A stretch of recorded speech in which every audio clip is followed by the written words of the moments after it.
Have you ever noticed that the smartest people rarely get involved in heated debates? Not because they fear confrontation or lack arguments, but because they have understood something most people have not yet grasped. There are cognitive battles that simply cannot be won, no matter how strong your reasoning may be. Schopenhauer expressed it with almost surgical precision. It is useless to try to enlighten someone who is satisfied with their own darkness. The problem is not your ability to explain. The problem is the other person's active refusal to understand.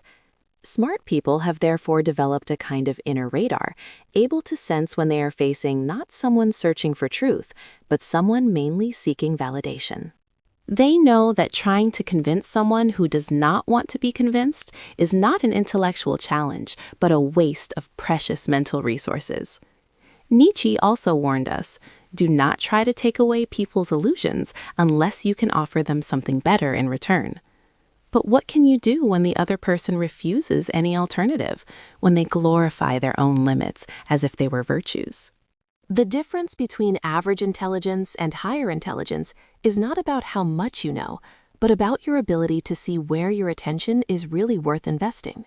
It is not only about knowing, but about choosing. Some people waste their energy in useless confrontations, while others preserve it for concrete achievements. The first brutal truth of applied intelligence is this: knowing when to stop explaining is often more important than knowing how to explain. When you catch yourself repeating the same argument for the 5th time, searching for simpler metaphors, convinced you have finally found the key to make the other person understand, you have already crossed the invisible line between Smart people have developed a sharp sensitivity to spot this exact moment. They feel when resistance stops being intellectual and becomes personal, because there's a fundamental difference between someone who has not understood and someone who does not want to understand. The first looks for clarity. The second looks for confirmation. The first asks questions. The second repeats circular objections. The first is ready to revise their views when faced with evidence. The second twists that same evidence to protect their beliefs. This difference is not subtle at all. It is obvious to anyone who knows how to observe. And yet, most people live under a dangerous illusion, the belief that every intellectual conflict can be solved with more arguments, more patience, or better teaching. But some forms of resistance are not about reason. They are about identity, about a self-image people refuse to see shaken. This dangerous illusion is based on the idea that every conflict can be solved with better wording, as if finding the right words, the perfect example, the flawless logic would be enough to change the other person. But reality is far more severe.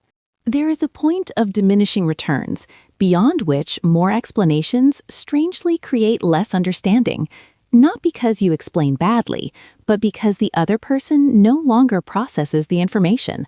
At that stage, they are no longer trying to understand. They are defending their identity. Facts then become meaningless. Logic turns into background noise. Evidence is ignored, twisted, or reinterpreted.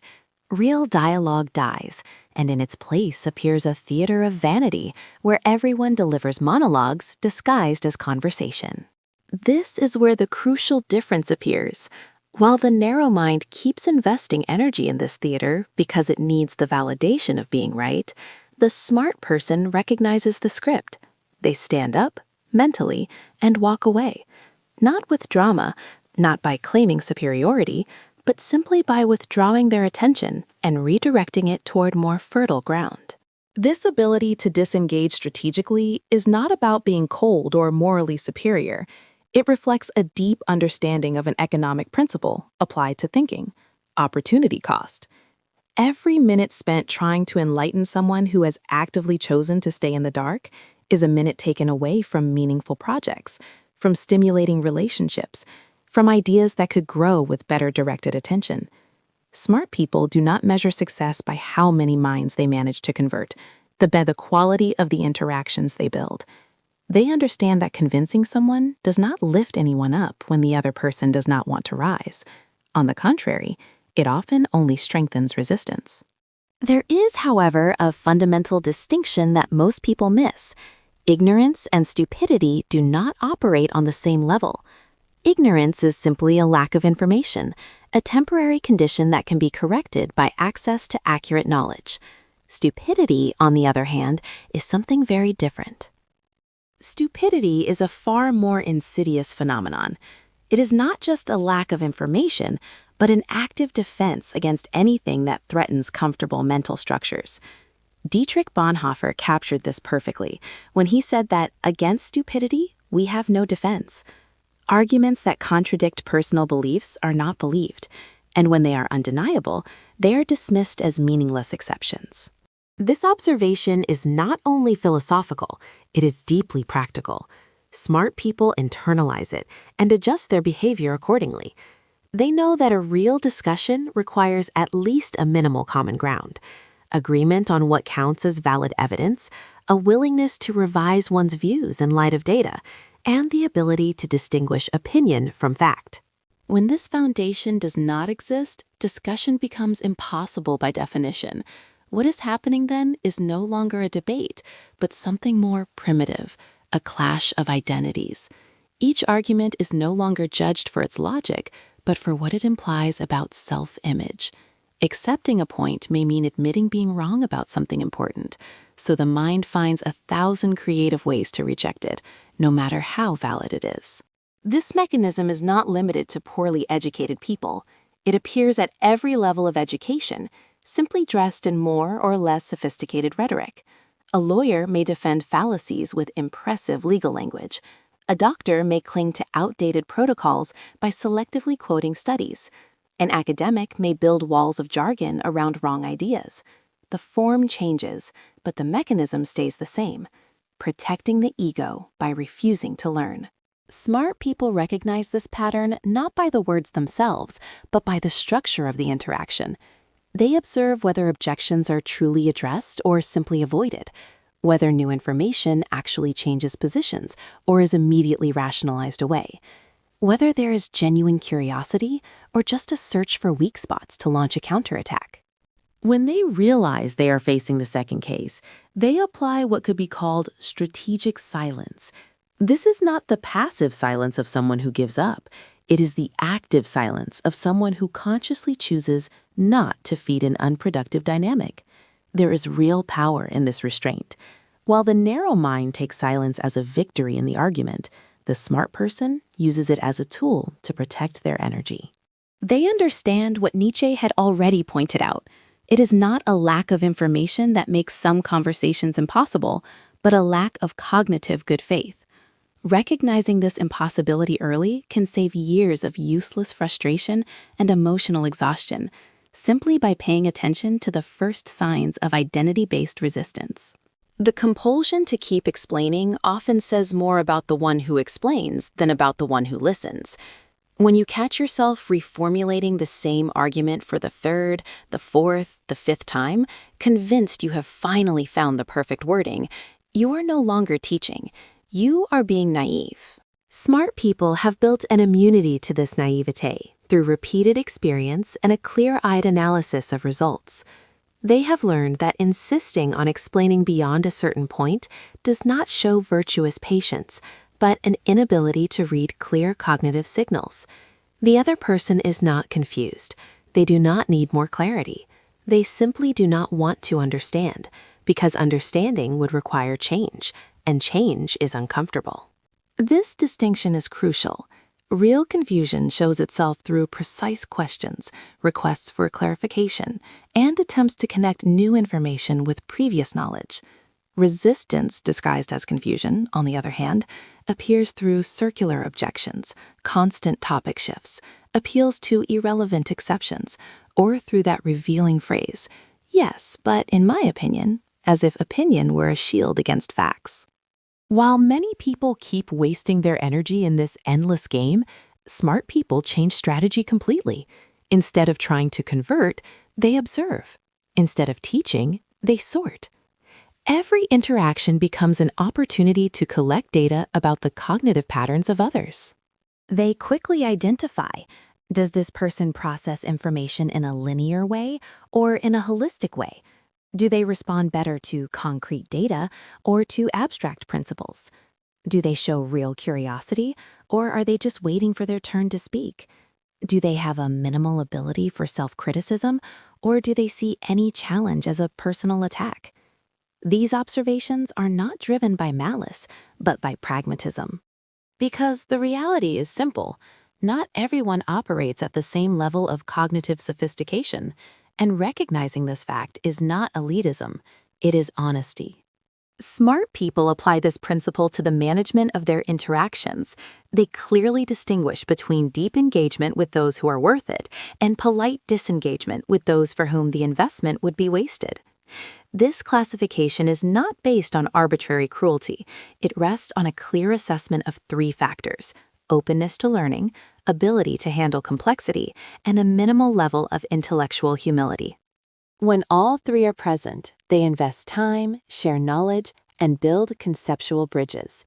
When one is missing, especially humility, they choose strategic withdrawal. They do not run away defeated. They reposition themselves on more fertile ground. This ability to sort quickly and act accordingly separates applied intelligence from purely theoretical intelligence. You can have strong analytical power and still exhaust yourself in sterile debates because you have not developed the practical wisdom of knowing when to stop. Truly smart people gain this wisdom through accumulated experience and thoughtful reflection on the recurring patterns of their social and professional. There is also a particularly dangerous psychological pattern: inverted cognitive pride. While classic pride comes from real or imagined achievements, this one comes from refusing to achieve anything intellectually at all. It shows itself in revealing lines like, "I don't need to study to have an opinion. Intellectuals just complicate everything. Life is simple." Or, "Theory is one thing, practice is another." Behind this anti-intellectual rhetoric, which can sound humble on the surface, hides a deep arrogance. The belief that ignorance is a kind of wisdom, that lack of knowledge gives a purer vision, that mental simplicity equals authenticity. Smart people recognize this pattern immediately and know it is a serious warning sign, not because it would be impossible to talk with people who think this way, but because it would be completely useless. As Bonhoeffer observed, stupidity is not an intellectual flaw, it is a moral posture. It is an active choice to remain limited, because limitation feels more comfortable than growth. When someone proudly says they do not know, have not read, or do not understand complexity, they are actually building an impenetrable psychological fortress. Any attempt to bring nuance, facts, or alternative perspectives will be seen not as an invitation to grow, but as an attack on their identity. And a threatened identity never gives in to better arguments. It only tightens its resistance. Smart people have learned this lesson through many emotional scars. How many hours wasted trying to save someone who not only never asked for help, but sees the very idea of needing help as an insult? How many friendships worn down because one kept trying to lift the other up while the other preferred to stay exactly where they were? How many discussions ended in bitterness because it was too hard to accept that not everyone wants to evolve? They just want validation for where they already stand. The temptation to save is understandable, especially when you have knowledge that could truly improve someone's life. Seeing someone make avoidable mistakes, take decisions based on false assumptions, and suffer the consequences of ignorance that could be fixed naturally creates the urge to step in, to correct, to enlighten. But smart people have developed a harder psychological muscle, the ability to observe without rescuing, not out of cruelty, but out of a deep respect for autonomy. Every person has the right to remain ignorant if they choose. They have the right to value emotional comfort over factual truth. They even have the right to build a whole life on foundations of sand, because sand feels familiar and safe. Forcing growth on those who do not want it does not create transformation. It creates resentment. Nietzsche understood this. Some people need their illusions to survive. Smart people internalize this rule. They offer knowledge once, maybe twice. They present the available evidence. They clear obvious misunderstandings. But when they sense a deep resistance, when they recognize pride in claimed ignorance, they walk away, without guilt and without moral drama. They simply redirect their energy toward those who show a real hunger for growth and a genuine desire for intellectual development. Yet, there is an unexpected value in dealing with narrow minds, a value many people waste by getting lost in anger or frustration. Smart people have developed emotional alchemy. They turn irritation into analytical curiosity and confrontation into a case study. Every closed mind becomes, unwillingly, a teacher of a valuable lesson, not because they teach on purpose, but because of what they accidentally reveal. You can see it as a negative navigation map. Knowing where the cliffs, reefs, and shallow waters are helps you sail more safely, even if you do not know every safe route. Narrow minds act like markers of dangerous cognitive territory. They show the consequences of lazy thinking, unexamined certainties, and emotional reactions disguised as logical reasoning. Watching these patterns in others gives a unique opportunity to learn without paying the personal cost of mistakes. It is like watching car accidents and learning lessons about defensive driving without crashing your own car. Impulsive behaviors thus become a first source of learning. Watching someone react instantly to a minor provocation, escalate a useless conflict, burn bridges over a trivial issue, is to receive, by counterexample, a lesson about the value of a reflective pause. Smart people notice this pattern and strengthen in themselves the ability to respond with measure rather than react impulsively. Superficial opinions about complex topics form a second source of learning. When someone reduces multi-layered questions to simple slogans, relies on crude mental shortcuts while ignoring available data, or confuses correlation with causation, they show, without meaning to, how not to think. Careful observers use these displays to fine-tune their own thinking, spotting and correcting similar tendencies before they appear. Absolute certainties in fields experts have debated for decades offer a third lesson. The typical narrow mind holds unshakable beliefs about economics, politics, education, health, or technology, all at once, based on limited personal experience and a shallow reading of headlines. This posture reveals ignorance of one's own ignorance. Smart people cultivate the opposite, intellectual humility, proportional to the complexity of the field. Schopenhauer put it this way: the more limited the knowledge, the stronger the conviction. And the reverse is also true. The broader the knowledge, the more nuanced the conviction. Watching people act with certainty inversely proportional to their understanding reinforces in attentive minds the value of nuance, provisional thinking, and openness to revision. There is also an emotional dimension to this learning. Narrow minds constantly show how emotional reactivity sabotages their own goals, how the need to be right beats the desire to be correct, how the obsession with having the last word costs relationships, opportunities, even inner peace. Seeing these outcomes in others pushes smart people to build stronger emotional regulation. They see the price of poor self-control and consciously choose not to pay that price in their own lives and daily interactions. We now reach the principle that brings together all the previous observations. True intelligence is not measured by the ability to win debates, but by the wisdom to choose which debates are worth engaging in. This distinction is as fundamental as it is ignored. Contemporary culture excessively values public intellectual performance, the ability to tear down others' arguments, expose logical flaws, highlight contradictions, and emerge victorious from verbal clashes. Social media has amplified this trend, turning disagreement into a show and rewarding those who defeat their opponents with the most rhetorical style. But this metric confuses intelligence with combativeness. The truly intelligent person is not interested in collecting argumentative victories. They seek something else, to cultivate a rich inner life, meaningful relationships, and spaces where thinking can truly grow. They look for deep understanding, the development of sophisticated ideas, and the building of projects filled with meaning.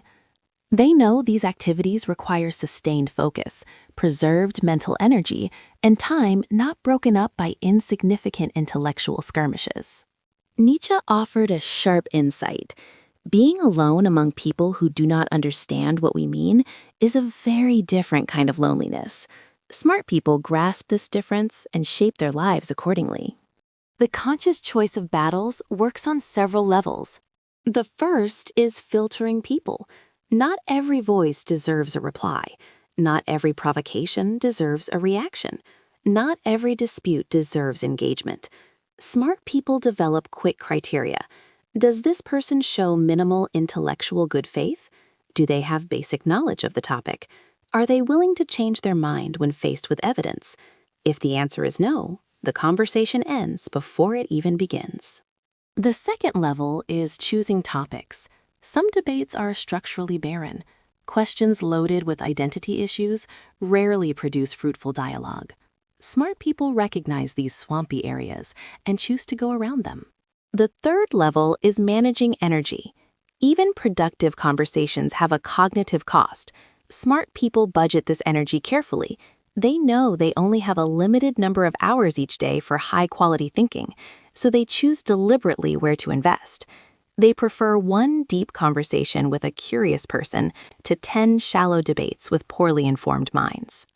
The fourth level is recognizing one's own limits. A truly intelligent person knows they cannot change every mind.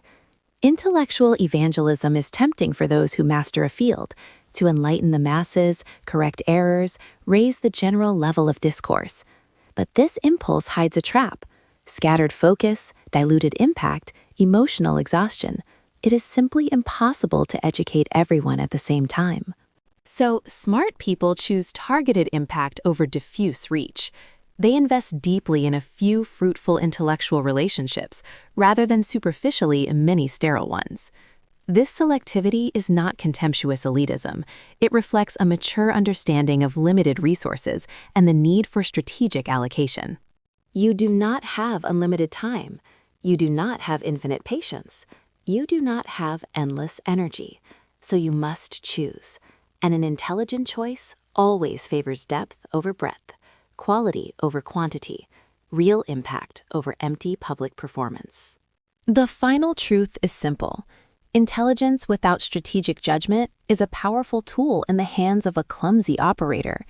You can have exceptional analytical ability and still waste your life trying to convince people who do not want to be convinced, proving points that do not need to be proven.